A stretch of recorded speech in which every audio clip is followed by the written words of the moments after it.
All right, so we're at Sefer Yeshua, Parak Aleph Pasuk Yud, which seems like a pretty simple, straightforward pasuk, but of course we did some digging and found out a lot of other secrets that lie over here, and let's try to learn it and see what's going on.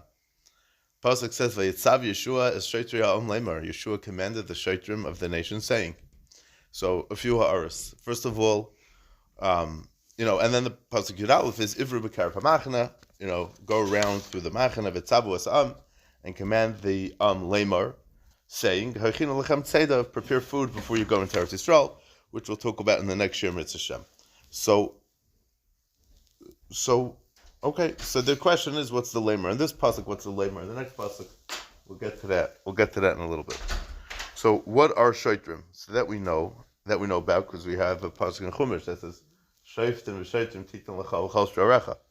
So let's see what Rashi says over here. Rashi says, "Vayitzav Yeshua is b'yom shetamu yemei b'chi evel Moshe." It was on the day that they finished the days of crying and mourning the P'tir of Moshe Rabbeinu. We know Moshe Rabbeinu died on the 7th of Adar, right? So this is when they finished the Yemei Evel. They crossed the Yarden. What's the cheshbon? So it's a Gemara Kedushin, that Daf Lamed Ches, that we'll go through the Gemara. It's pretty pashut, and there's a few basic ha'aras on this idea. We'll see a maral, and then we'll basically take it from there.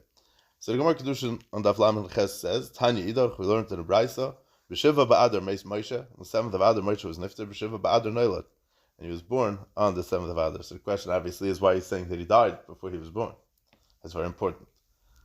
Minayin B'Shiva Ba'adar Meis. How do you know that he died on the 7th of Adar? Shenemar Vayom Moshe Eved Hashem. Says that he died Vayom Moshe Eved Hashem. Moshe died over there.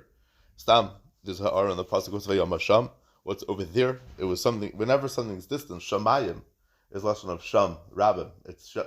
You don't say Shamim, it's Shamayim. It's all the way over there. It's something that's very, very far. Vayom Hashem, the P'tir of Moshe B'chlal was something that was very far out. Meaning it was something, depending on how you're going to look at it. But Uksiv, and the Gemara goes right to the pasuk says, "Vayivku b'nei Yisrael es Moshe b'arvus Moshe shleishim yom," and the b'nei Yisrael cried over Moshe's P'tira in Arvus Moshe for 30 days. So that should be technically on the 7th of Nisan, because that's 30 days after the 7th of Adar. Uksiv, and another pasuk that's in Yeshua, "Vayachir Moshe Moshe Hashem," and it was after, meaning this whole scene that we've been talking about since pasuk Aleph was all, after the Zayin Adar. Vayachir Moshe Moshe Hashem, and then the pasuk says, "Uksiv Moshe Avdi Meis V'ata Kumavar Uksiv." That's the psukim in Yeshua. Uksiv Ivru B'Kar Machna. That's pasuk Yud Aleph over here. Go through the Machna. V'Tzavos Am Lemar Hachinu Lechem Tzeda Ki B'Yod Shleishes Yamim Tavrus HaYarden.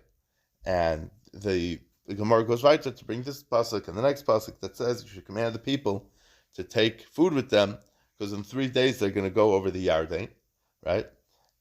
Uksiv, and then pasuk says weiter, there's a lot of psukim here, v'ha'am alu min ha'Yarden be'etzal ha'chodesh harishon, on the 10th of the first month. The Yud Nisan, that's when they crossed over the Yarden, right? And we're going to see later that they had to make a Korban Pesach right away, right? It was 5 days before Pesach. Who's doing the Pesach cleaning? That's why they had to prepare food. They had to leave it on the other side. They should have just left all the food on the other side of the Yarden. That's why they had to rely on the mon, because they didn't want to have problems with chametz. No, but seriously speaking, the 10th of Nisan was when they crossed the Yarden. It was right before Pesach. And they also had to get a bris before the Korban Pesach. That we know also. That's why they had to do milas also. Fine. So Zakli Gemara said, "Say mehen shloishim u'shloisha yamim l'mafreya."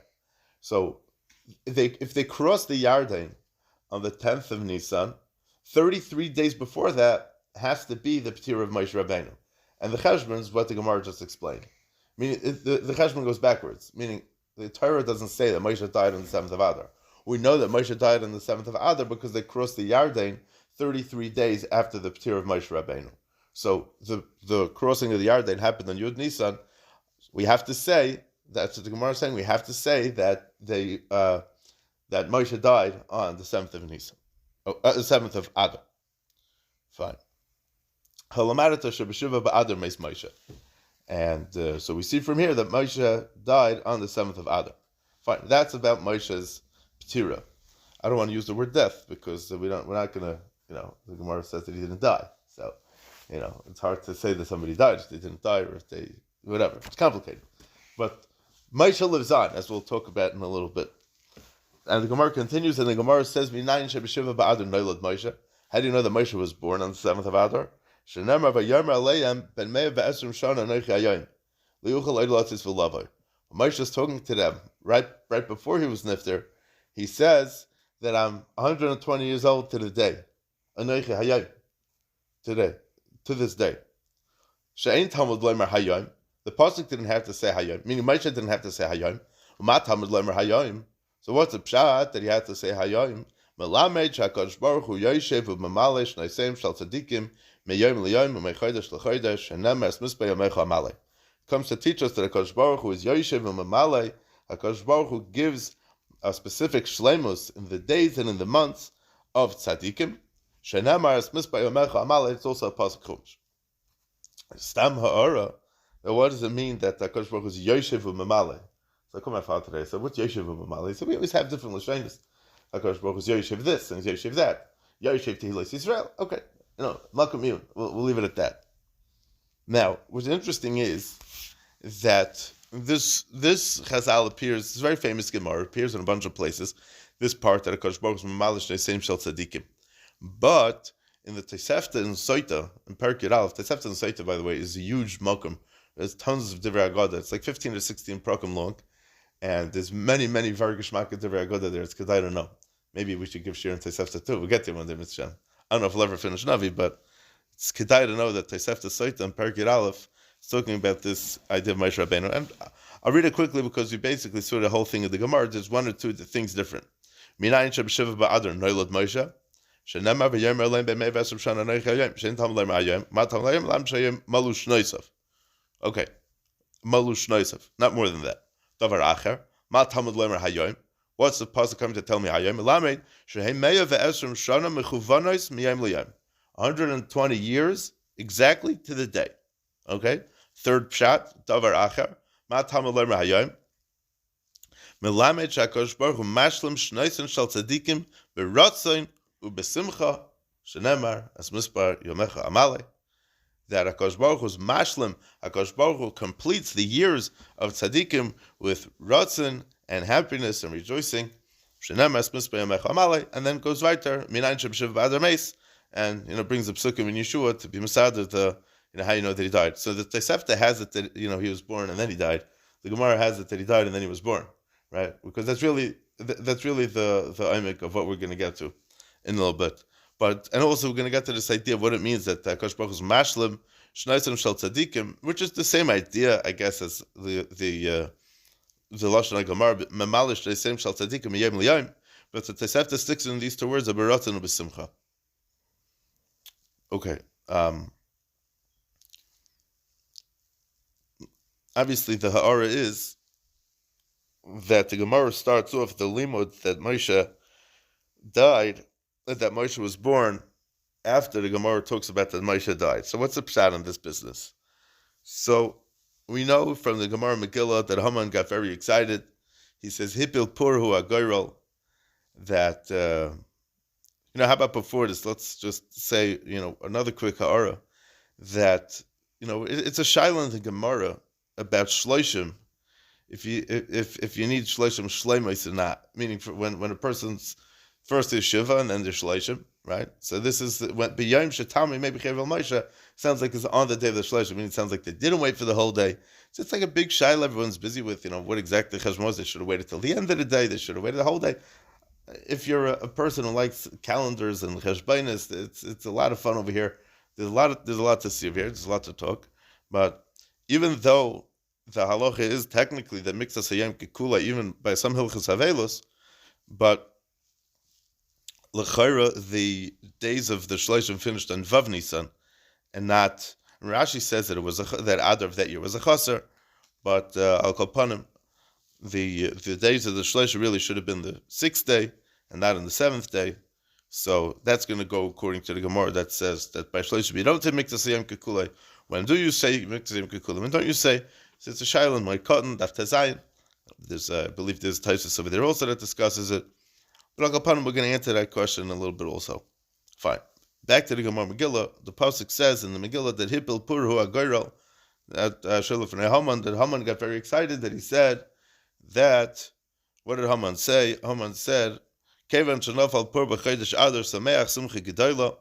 Once he saw that his dice landed on Chodesh Adar, he was very happy, he rejoiced. He says, Omar, he says, Nafali Pur B'Yarach Shames by Moshe. He says that his pur landed on the month that Moshe died. He didn't know that on the 7th of Adar he died, and on the 7th of Adar he was born.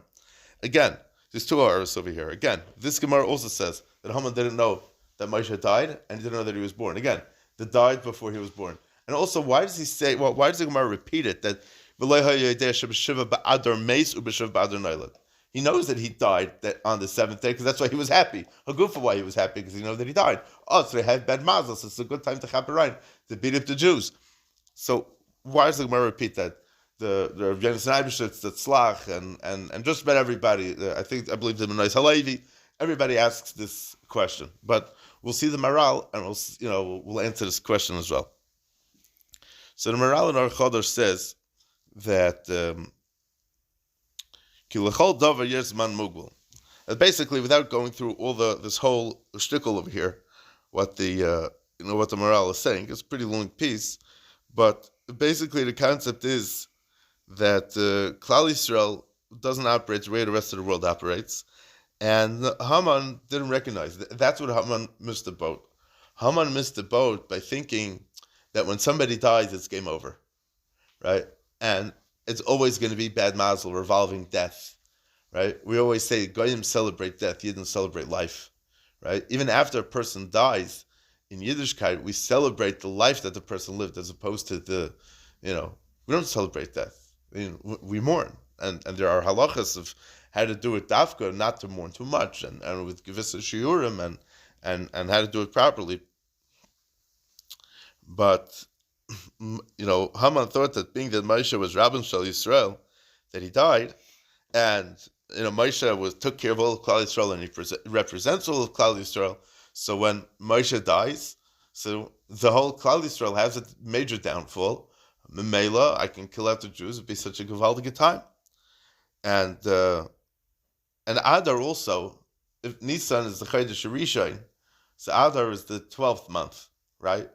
So that's the V'daitay Haya, and his chap was Ke'chodesh Hazeh Shehu Soifet Tachlis HaChadashim, that it's the last month. It's always it's at the very end. What happens at the end? It's over. You close the book. You say goodbye. You never see it again. Zaygesund, and that's it, right? So Haman says, this is the Soifet Tachlis of Klal Yisrael. There's no more Klal Yisrael. We got them. We can seal the book on Klal Yisrael, stamp it off. That's it. Goodbye. And he didn't know that Moshe was also born on Zayin Adar. Why? Because when something is shalem, Zok the Maral, so the tchila and the seif attached to each other, right? Seif ma'asav machshava tchila, right? Seif ma'asav machshava tchila. It doesn't, when the clock gets all the way around to 12, it doesn't stop. It just continues. It's a cycle that continues. It moves on. Klal Yisrael is the same way. With life, with death, with everything. It just keeps moving, right? And Maral says like a circle, like a ball. It's round. There's no beginning, there's no end, there's no middle. So the end and the beginning, it's all mechober, it's all attached. And when you get to that point, like when the clock gets back to 12, and we're going to talk about the number 12 in a little bit. When the clock gets back to 12, the idea is that now you got the shleimus, now you got everything. I mean, you encompassed everything that you had to take care of, right? So that's why that's why Moshe says, Molu Yomai, right? Like Kosh Baruch Hu Mamale, Shnoi Seyam Shel Tzadikim Miyom Liyom.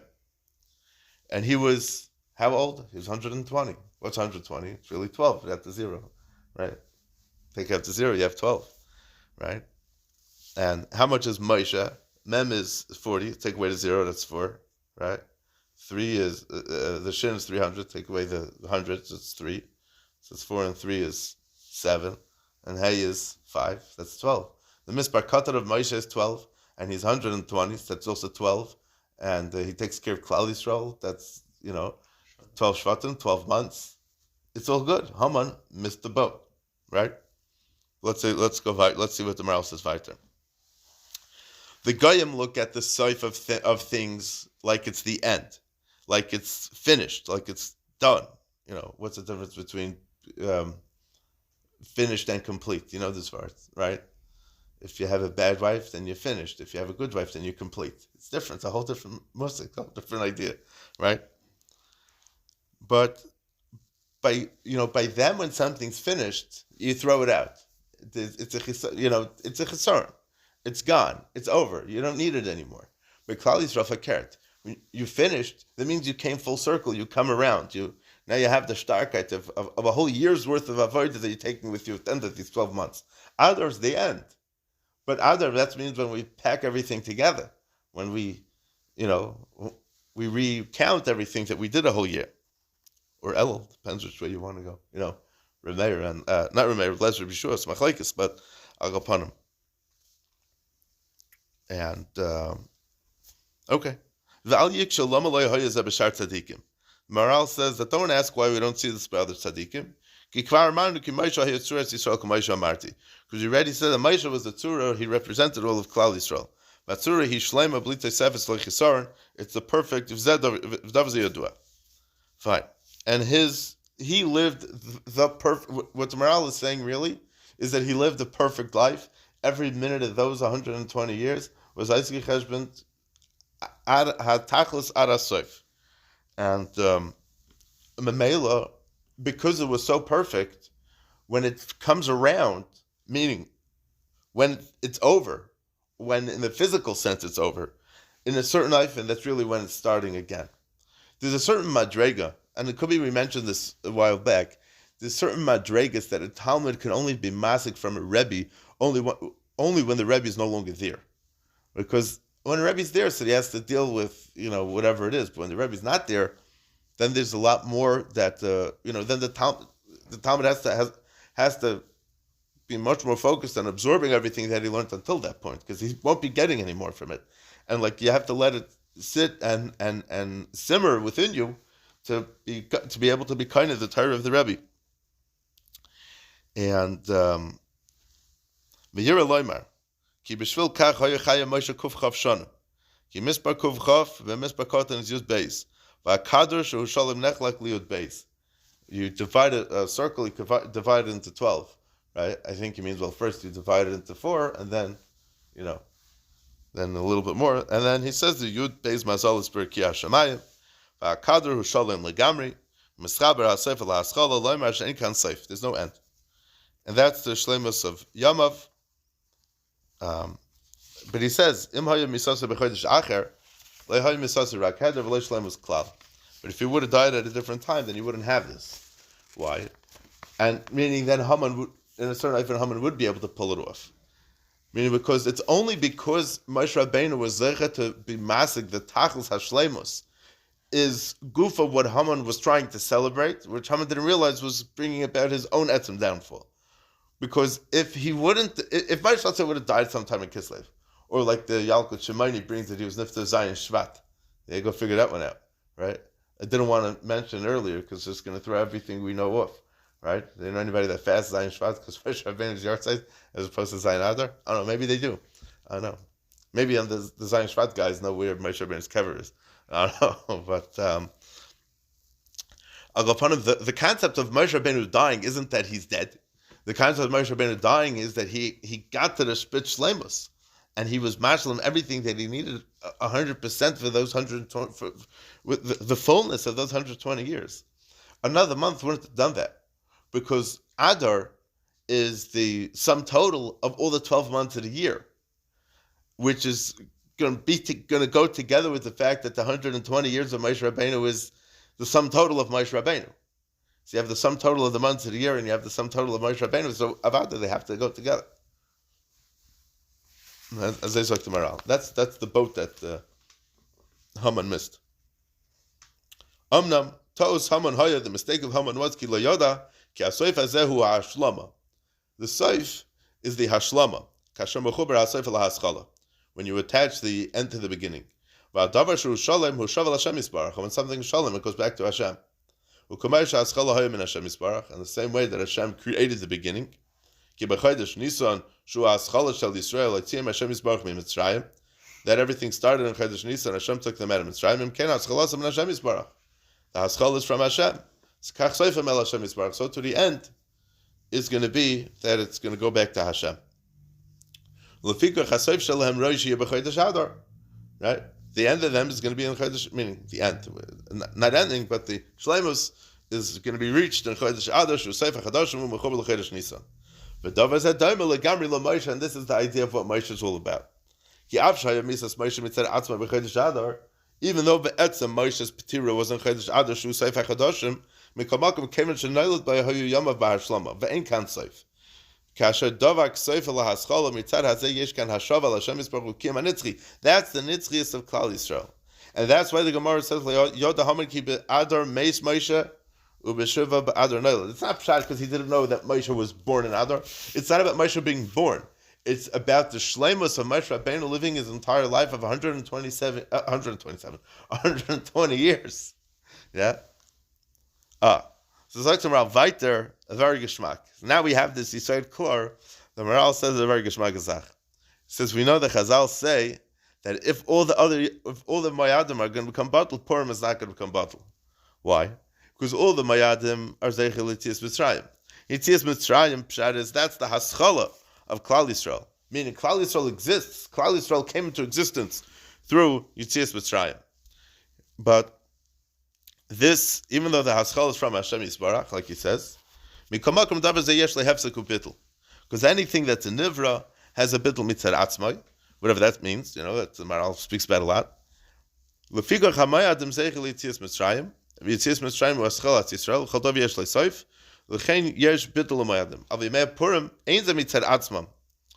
what's the Yemei Purim different than the other Yomim Tovim? Pshat in Purim is because this is the sum total. Esther is, the Gemara says, Esther is Seif Kol Anisim. So, when you hear that Purim's all the Yom Tov are going to be bottled, so like we're not going to have to clean for Pesach. It's very geschmack, right? No, that's not what it means. But what it means is that because Esther is Seif Kol Anisim, and it's Purim's and Chodesh Adar, which is the last of the month, and Purim is the last of the Yom Tovim. The concept is that it's the Hashlama. It's the Sefer Tachlis, like you were saying before. It's the Hashlam of all the Yom. It's the Hashlam of all the Mayadim, and it's very geschmack. That's why we celebrate Haman's downfall on this day, because his whole thing was that Moshe had a seif. Klal Yisrael is going to have a seif. Memela, everything's battled besides for this, because Klal Yisrael is nitzchi, and the whatever is going to be battled about the Mayadim, the nitzchis of Klal Yisrael that stands is going to be continued with Dafka with this Mayad of the end of everything. Sounds very philosophical. Maybe it is. Mashahu Yisbarach Tachlis V'Seif Yisrael Ki Yisrael Heim El Hashem Yisbarach. Okay. And then he says, L'fikach Amru Chayv Adam L'Besume B'Yayim D'Puri Ad Lo Yada Ben Araham L'Baruch Mordechai. Why? Koloimar. This means Ki Kasher Adam Agil Amida Zois. When a person gets to this midah, Ein Lo Shum Ezer Klal Ki Lo Yada Dover Vein Lo Yechaylis. There's no hope for him and there's no help for him. He's gone. There's nothing. He can't do anything. He can't even walk straight. V'kach Yisrael Ba'is Yishah. So too Klal Yisrael at the time of the Xeris, Haman Lo Yahaya Ezer V'Achua Dover Ma Mitaratzim. Had nothing to do with what Klal Yisrael was doing. Rak Min Hashem Yisbar Hoysa Yeshua Hazais Lagamri. It was called Kulai from HaKadosh Baruch Hu. Right? I always say, we're not going to get too into it now, but the story of Purim and the story of Hanukkah, you want to make a good movie, make a Hanukkah story. It had elephants and it was fighting and it was a few old Jews with sticks and stones. It's funny, it's geschmack, you make in Purim, I don't know, everyone minded their own business. People woke up in the morning, they had their coffee, they went to daven, and so they went to Cheshveresh's party, Vashti got a tail, but there's nothing really. It's not an action. Hagam, it's our favorite story, right? But it's not such an action-packed movie, because we get so excited about it. In our minds, it's very exciting. there's nothing going. I mean, I shouldn't say nothing. Like there's nothing really happening. Haman meets with Achashverosh, Esther. They take her away. Fine. It's not so action packed. It's very, it's more of a political. It looks like much more of a political scene. I guess that's why the adults appreciate it that way a little more. But the pshat is like this. That's the pshat, and why there's no.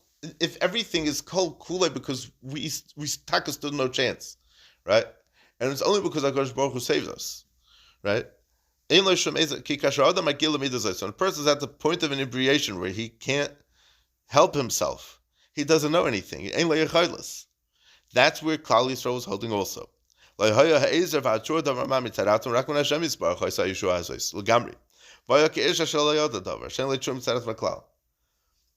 A person who has das is able to think and is able to try to help himself out of a problem.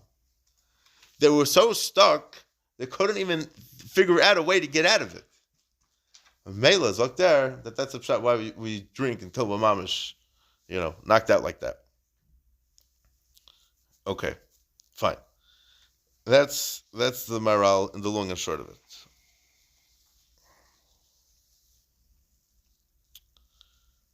And I saw an interesting sefer. I saw an interesting mahalach in what's going on with this. Why we say that Moshe, why the Gemara goes with that Moshe was nifter, and then it says that Moshe was born, right? So he says like this. He says that the pshat is that when Moshe was nifter, when Moshe, he took us out of Mitzrayim, he brought down the Torah to us, he led us in the Midbar Arbaim Shana, brought down the man, took care of everything for us. And now he's gone. What's going to be? We're lost, right? When a person's in a matzav where he's lost, so he does whatever he can to be mechazik in amunah. And many times a person can be mechazik in amunah and oifim where he's going to be mechazik to the point where he's even greater than where he was before. So that's the pshat in Meis Moshe. But when a person's mamshich, when a person's able to be mechazik in amunah and be mechazik himself, to be mamshich more amunah into his life, more than he had, could be to the point where he has to fill this void now, so he's trying to be mechazik in amunah. So that amunah that he has, that's called Noilad Moshe. He's creating a chizik of being Moilad, being Mamale Abayis Kula Eira, like the pasuk says when Moshe was born. So I said that's the pshat why they waited 30 full days, right? Even though technically they could have done the same Kekulai, like we said before, right? Because they needed the shleimus, A, like the Maral says, and B, they needed the shleimus being mamshich the semuna to be able to. You think 30 days was enough for Klal Yisrael to be Misabla Moshe Rabbeinu? I don't know. We still miss him today. We could use some help. Maybe Moshe would help us. But the point is that we know that there's an isser of Leisis Gaidu, and if you look in the Rishonim, pshat is that look in the Rishonim, basically Mefarshim on the pasuk, they say that the pshat is that to be Misabla and a mace. There's a HaKadosh Baruch Hu. It's all from HaKadosh Baruch Hu also. Chaim v'Amaves, it's all from HaKadosh Baruch Hu. So the same way that Chaim is from HaKadosh Baruch Hu, Misa is also from HaKadosh Baruch Hu. So by recognizing that we can't, the concept of these people that they pain themselves physically over when a person passes away, right? They're not coming to terms with the fact of the dying ha'emes, right? Nobody should have to deal with this, but the idea is that you make a bracha dynamis. It's not, you don't drop Yiddishkeit that second, right? So, what? Too much. Yeah, hopefully then also not, right? But the pshat is that, when the pshat is something else also, it's not just that many times, the nusach, I heard different nusachs of it, but the nusach that I think that's the best is that when a child is being born into this world, the mother, who's really the koach of this new Chaim that's coming into the world, right? She's extremely, extremely matzav sakana, even today. It could be very serious matzav of sakana, right? But then, mazel tov. mom and baby is good, yeah, it's Givaldi. But she was at a point, in order to bring new chiyus into the world, you had to get that close to Misa. So, it's like, again, it's like finishing the cycle and starting it again. It's a similar concept. That's the idea that HaKadosh Baruch Hu is Memalei Shnei Seim Shel Tzadikim. It's what was the lashon of Tosefta? The lashon of Tosefta was that it's b'ratzon u'b'simcha. What's the ratzon? The ratzon is that this tzaddik, like the Maral was saying, is Memalei a certain shleimus of the ratzon Hashem, and there's no greater simcha for the person who lived that life, even if he's not here anymore. But that's for him in Olam Haba, in Gan Eden. There's definitely no greater simcha for him than that, and it's a simcha for us also, knowing that that this person lived a life of Ratzon Hashem. That in of itself is something that's a nechama, that's a simcha, in a certain life, and that's a simcha, right? But that's yeah. All right, enough with that. Fine. The next thing is stam, a few interesting ha'aras. We'll be here all night. So look in Chumash by Shoftim v'Shotrim. Right, so Rashi says Shoftim are hapaiskim es hadin, v'Shotrim haroidin es ha'am acham et tzvaisam shamakin v'kaivsim b'makal b'ritzua ad she'yekabel olav es din ha'shofet. The Rashi says in Parsha Shoftim that the shofet is the dayan. He paskins the halacha, that Reuven owes Shimon $1,000, or that Reuven's chayiv malchus or something, and the shotrim, they make sure that the psak is carried out. I mean, they're the police force. They're and they're right the mesa'am. If they have to, get down and dirty, they will do just that, right? Acham et tzvaisam, to follow through with the orders of the court. Whether they need to hit them or they need to kavsam b'makal means that they can hit them with a stick, uber-ritzua, and we know there's a Gemara that that was the tools that a bezin had, was a makal and a ritzua, until they're makabel the din of the shofet. It's damn interesting. It's good to know. The Rambam said, I think it's the lashon of Rambam. Rambam says that the people the shotrim that worked for bezdin, they were yisere mada v'chasere koyach. They had a lot of madas, a lot of knowledge, but they were Talmidei Chachamim, they weren't like the most chazak guys. Someone just told me a story that there was by the Purim Masiba, and there was one guy that was totally out of control, and they had bouncers to take care of the Vilda people, and this person was so out of control, he took the bouncer and mamish smashed him into the floor. To the point, like they were terrified that the company would sue this yeshiva, whatever it was. So a while after, they were talking to this officer in the office, like to be mafayis him, to make sure everything's okay. And he said, Rabbi, sometimes it's good to learn a little humility. I was gewaldig. It's just a great story. You don't think about these big huge guys that they would say that, but those that are not those guys, because it's not sometimes you have to learn a little bit about humility. It's the rabbi that's the one that's doing it. But if you look in the Torah, the beginning of Chayshim Mishpat and Siman Aleph, says very similar nusach to Rashi. So Shoftim v'Shotrim titel l'chava chol she'arecha. Shoftim heim hadayanim hakvuim lishbait. They're the appointed judges. They're kavua to judge. V'Shotrim heim bale makal ritzua ha'imdim l'fnei hadayanim l'irdas al pi hadayanim. Dayan says, hit him. Right? The Gemara goes through the Seder of how they give Malchus. They say Psukim, and the Dayan says to hit him. He hits him. He tells him one more time, hits him one more time. Right? What to do if he dies? There's against all kinds of sugis in the Gemara about that. Okay. That's, some very, very interesting Gishmaka Chakira. There's a sugya in the beginning of Haminiach and Baba Kama. This is like, you're not expecting this when you're learning Navi, but Agaponim, there's a big sugya, the big Chav Zayin with Beis and Baba Kama called Ovid Inish Dina L'Nafshei. There's certain cases in Choshev Mishpat where a person is allowed to take the din into his own hands. L'mashal, if somebody blocks your driveway, you can slash his tires. Apelacha, it's fine. It's Klar Gemara. Not, and these kinds of things. So the question is, Rav Gustman has a fascinating shir, and it's very, very, Kedarka B'Kodesh, Rav Gustman Shurim, I don't know, 30, 40 pages, maybe more. So in the second Chakira, in the Sugi of Avad Nishdil and Nafshay, he's done. Do I have a din of a dayan? Meaning the person who's Avad Nishdil and Nafshay, is it a din of a shayfet, or he has a din of a shayter, right? So the shayter part, carrying out the halacha, he sicher has, because he could take it into his own hands, right? But does he have to go to Bezdin to find out if he's allowed to do it?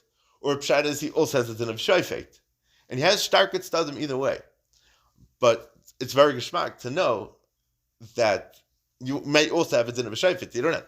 It's very relieving to know that I don't have to call the Rav to find out, if the guy blocks my car, if the guy blocks my driveway, I could just slash his tires or take his car and put it in the garbage can, right? I don't have to worry about that.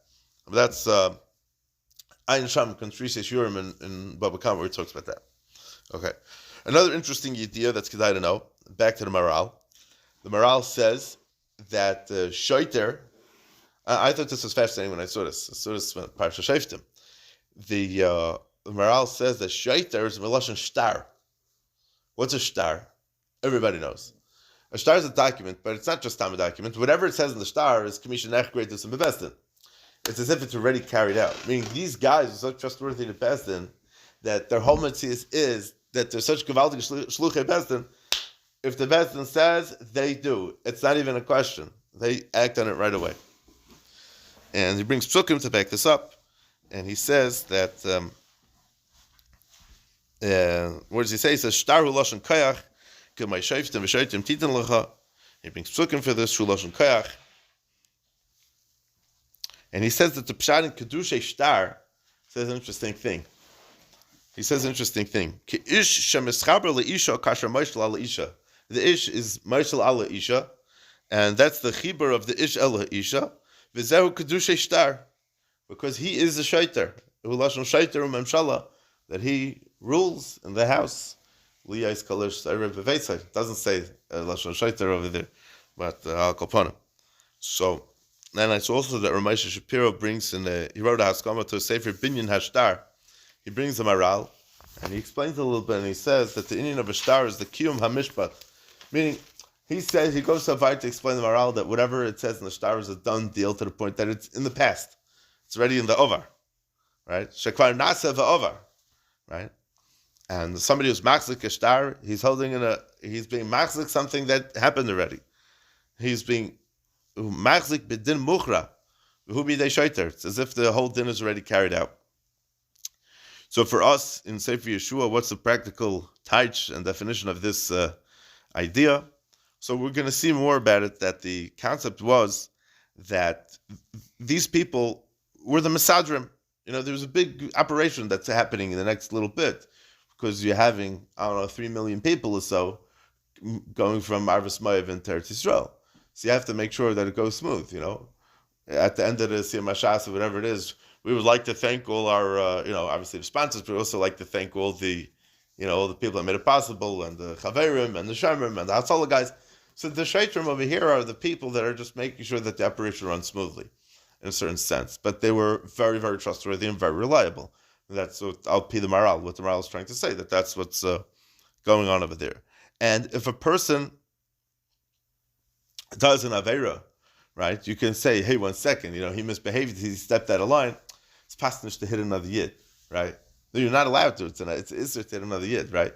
But when it comes to Bezdin, when it comes to putting your foot down, so to speak, to make sure that the Torah is being kept, the Torah mitzvah is being kept properly, so then the Shaitrim, they have a job. That's Bezdin's job, right? It's not up to you, it's up to Bezdin. You have to figure it out, how to do it properly, right? You can't say that I can't punish him because he's a yid, but you have to keep the law and order. This is law enforcement. It's very serious law enforcement, and they have to make sure that everybody's going to behave themselves when they're crossing over the Yarden. We could go right there. Yeah. All right.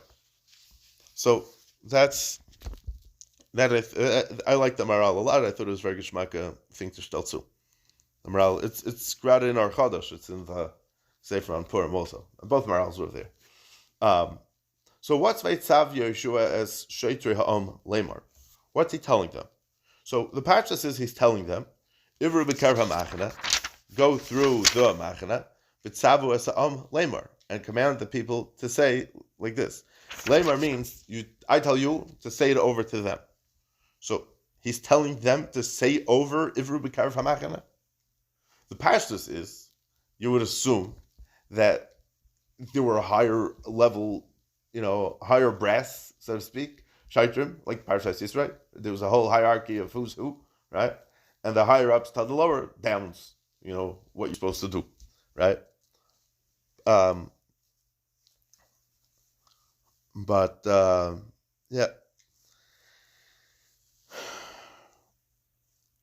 Yeah, so it's funny because the pasuk says lamer here, lamer there. So it's one thing if Yeshua tells them. It doesn't say Yeshua said to the shotrim, go tell them. It says Vayitzav Yeshua as shotri ha'om lamer. He commanded the shotrim to saying. It doesn't say he told them. It says Vayitzav. Tzav is lashon zeros, like the Gemara says in Kedushin. Right? Rashi beginning Parshas Tzav also. The Radak says it over here. Mila zeros.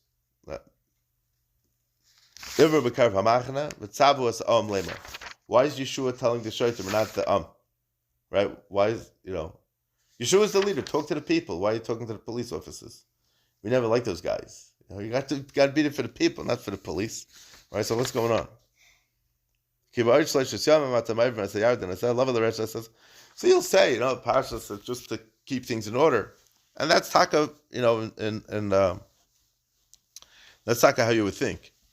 But the Kliyokar, who's not the Kliyokar on Chumash, the Kliyokar we mentioned him, I think last week, 2 weeks ago, his name was Rabbi Ephraim Lanyado, and he was in the times of the Beis Yosef, that he says al pi pshat, that he commanded them that they, Yeshua's job is to be mechazik Klal Yisrael. It's very hard to be mechazik 3.5 million people in 1 minute. So Yeshua gives a big chizik shmuz to all the rabbonim, the shotrim, and they go out and they're mechazik their people. That makes sense. That makes a lot of sense. And that's where he says, Lamar, Ivr b'karv hamachana, your job is to go out and make sure that the message gets heard. And v'tzavos al Lamar, meaning that your job is to make sure that you get I hope you got my message, right? And I hope that you get your message across to the rest of Klal Yisrael. So that's the lemar twice. One is for you to get the message, one is for them to get the message, right? And the Alshich writes that Yeshua did it with tremendous chachma. He didn't gather the nation together. He didn't make an asifa. He didn't make a matziv, right? He didn't tell them what Hashem said. He didn't tell them anything. Everybody was busy eating their breakfast or lunch or whatever it was. And he says he was mischakim ledaber kol achayat. And, because when going to war, it's a scary thing, and people are going to have, they're going to chicken out. They're going to chicken out. It makes sense to chicken out, right? So he didn't want to scare anybody. He didn't want to come across too forceful. He wanted to create a situation where people are going to still feel comfortable. So that's what the Alshich says. And it's interesting because it could be, we're going to have to look into this a little bit later, but it could be that the Meraglim that were sent to Eretz Yisrael, right, were being sent at this point. So Yeshua was busy, he was a busy man. We don't know what he was busy with all day. The pasuk doesn't say, it just tells us what this was, right? But it could be at the same time he's really busy sending those Meraglim out. So he didn't want to, call too much attention to himself because, doesn't want the word to get out. Hagam, that the people over there ended up finding out about them anyways, but Baruch Hashem, everybody ended up safe and sound, right? They came back, right?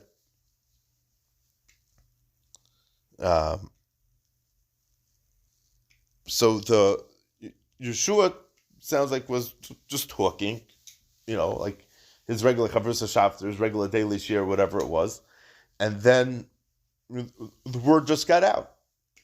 And from the Alshich, it sounds like that's dafka what Yeshua wanted. He didn't want to make a match. Okay, we're going to get, we need that talk. We need that pep talk before the war. We're going to get there, right? First, we have to get into Eretz Yisrael. And then we'll, first make sure everyone has food.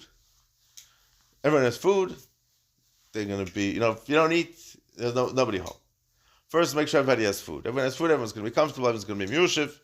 Now we could go to Yisrael, we could go to Yisrael like mentioned. Then we could, get to business. The Malbim says differently. The Malbim says that really, it sounds like that they were taka scared and they were taka nervous, and Yeshua spoke to Bnei Gad and Bnei Ruvain that they should get ready for the war, and he sent the Meraglim, and really he was waiting for the Meraglim to come back to let him know what was going on. But then when he hears that HaKadosh Baruch Hu tells him Chazak v'amatz, he didn't want to wait. He says right away Vayitzav. He taka made a big announcement. He taka gave a pep talk to the Olam. Fine. It's against Ensinach Upshot.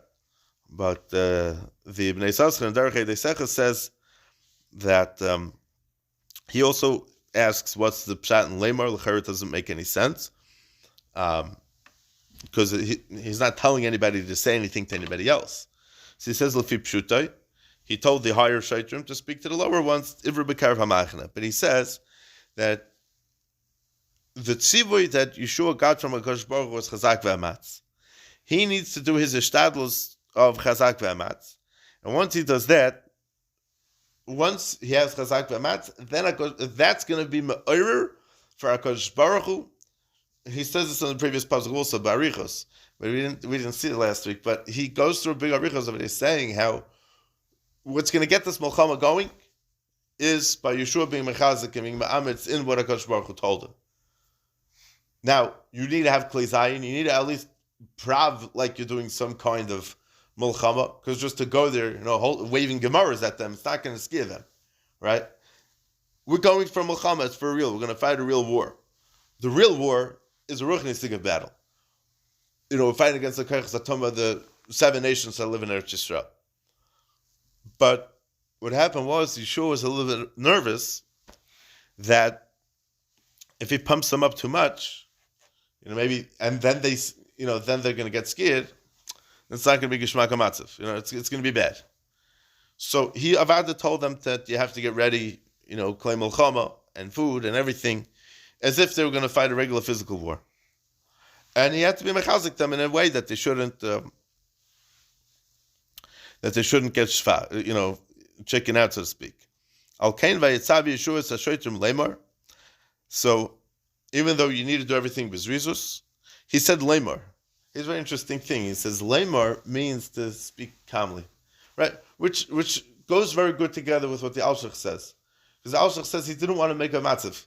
The word just got out. The Alshach sounds like it's saying a whole different thing in Gansen. That the word is just going to get out, and everyone's going to know what to do. I feel like in yeshiva, that's how a lot of things happened. Over the years. And the yeshiva never came in and made a clap. Okay, I'm saying shit today. Okay, but shir klali, somebody would go around, telling everybody what time it would be. But a lot of programs were just, is the Rishiva saying? Is the Rishiva saying? And then okay, you showed up. But that's that. Very, but before going to war, you have to be very, very careful to make sure that the ilm is miyushiv and not going to get scared and not going to chicken out, because there's tremendous bahala and it's a tremendous sakana. And that's what the Mishnah says. The melee, it had to be done lamar, it had to be done with a certain pikas, it had to be done with a certain softness also, that they shouldn't get scared and get lost. Okay, just one last thing which I think is very interesting. There's a Gemara in Sanhedrin that says like this: Daf Lamed Zayin. Hani bar Yoini David b'Shevavusi to Reb Zera. There were these wild thugs that lived in Reb Zera's neighborhood. Kadmis Reb Zera had Reb Yufta. When Reb Zera died, they were Chayzer B'Tshuva. Why? Because they said, Ada isna hava katina charich shaki saki megan alon. While he was alive, till now, Reb Zera was called katina charich saki because he was katina means short. He was a short person, and charich saki means his thighs were burnt. So the Gemara says in Vav Metzia that Reb Zera would test himself in a fire to see. Right, and one time the Chachamim were mistakel on him, and they made Ein Hara, so he got, the fire was able to be shailet on him. So that he was called Katina Charachsaki. So the people, the bums, the thugs, whatever you want to call them, they were Chayzer B'Tshuva after Reb Zera passed away, and they said because until now Reb Zera was protecting us.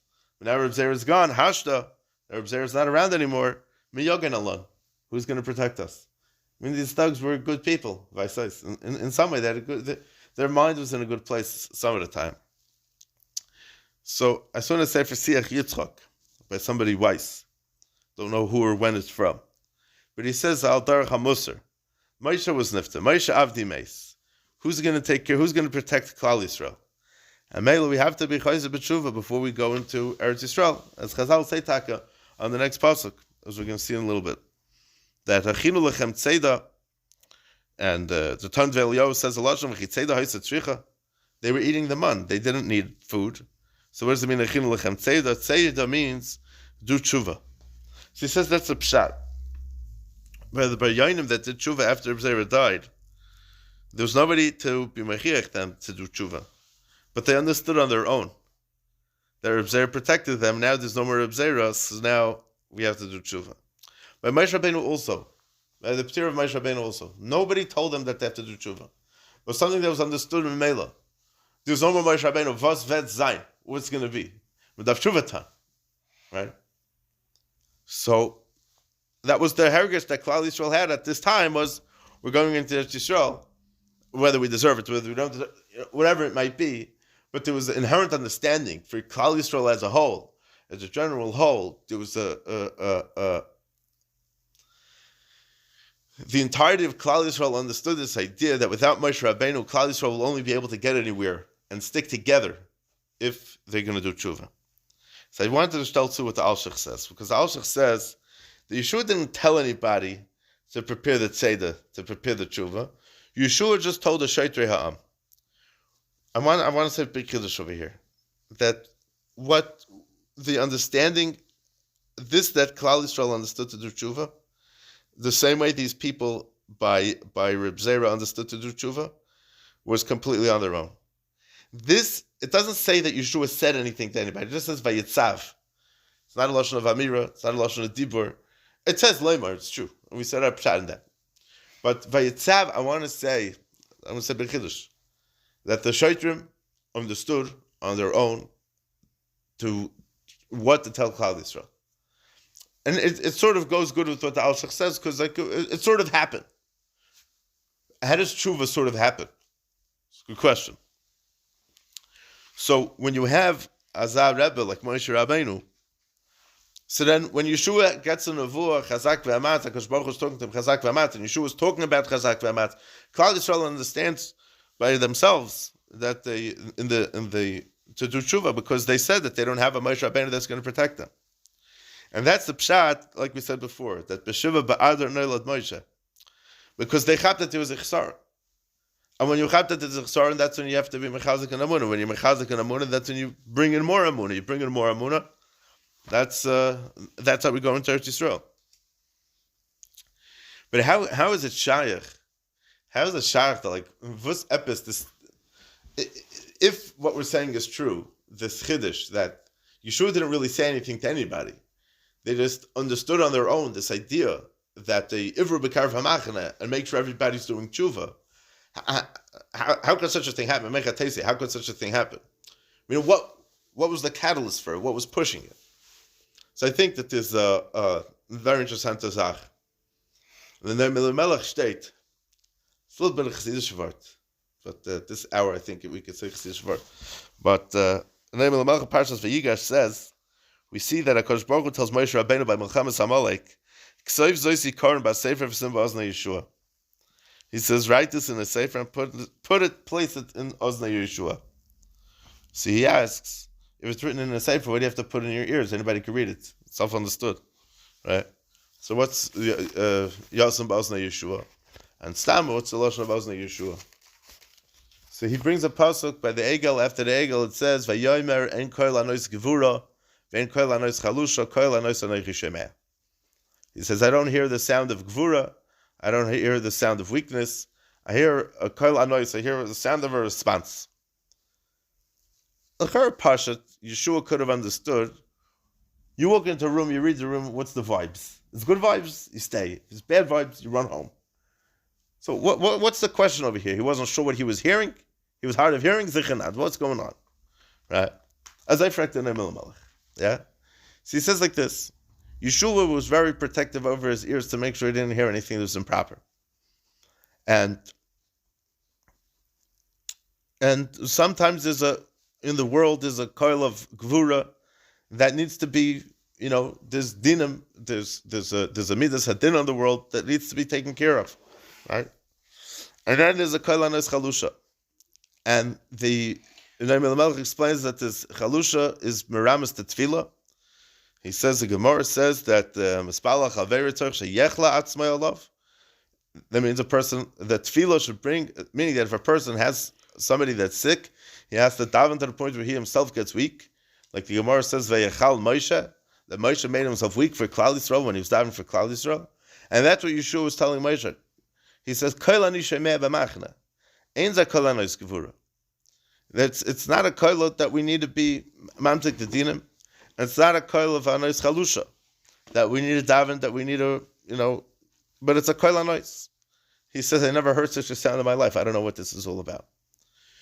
Yeshua's ears were kol kulei b'reshusai to the point that he couldn't differentiate between what was a sound of happiness, or was it a sound of the Yetzer Tov, was it a sound of the Yetzer Hara? He couldn't tell. His ears were so perfectly protected from hearing only Divrei Torah that, how about this? The Gemara says that a person who has Yiras Shamayim, his words are heard. I want to take it a step weiter to say that Yeshua's words were heard without even being said. Who said he said anything? It says Vayitzav Yeshua. He commanded. The person walks in the room, he commands a certain presence, he commands a certain anhaga. That's what it was. Like the Alshich, he didn't make a matzav to tell everybody, come, let's go, let's do this, let's do that. The Malbim says, yeah, he got up and spoke, gave a drasha, and told everybody what to do, right? But the pshat is that Yeshua was Azah Talmud, Azah Onov. He didn't get up there and give a shmooze. It's not the right thing, right? But the pshat is, how did everybody get to this madrega of tshuva? How did everybody know that? How was he able to reach every single person to do tshuva before they went into Eretz Yisrael? Pshat is that he wasn't looking to hear anything bad about Yidden. His dvarim are nishmaim. And b'schus this, Klal Yisrael was zeichet to listen to the Koil HaShoitrim, and they were able to tell them what to do. And that's the pshat in K'sav Zikarim B'Sefer, because like it was done already. Like we said, lashon of Shoiter is lashon of shtar, the shtar of something that it was done already. And stamazay, interesting zach. The Bavli always uses the lashon of Toshima, come and hear. Mashenkin, the Yerushalmi, always uses the lashon of Tochazi, come and see. Eretz Yisrael is all about Riyah. You could see a lot more. You could take in a lot more at a time with sight. Mashenkin, hearing, it's a slower process. You can only hear one thing at a time. It's ready to bumble, when you have to. But Yeshua didn't want to hear. He didn't want to hear. He protected his hearing. When it came the time for his words to be heard by Klal Yisrael, this is his first speech he's giving to Klal Yisrael, without saying a word. That's what I want to tie up. I don't know if I'm right. I don't know if I'm wrong. I thought it was a great part. Side share. Okay.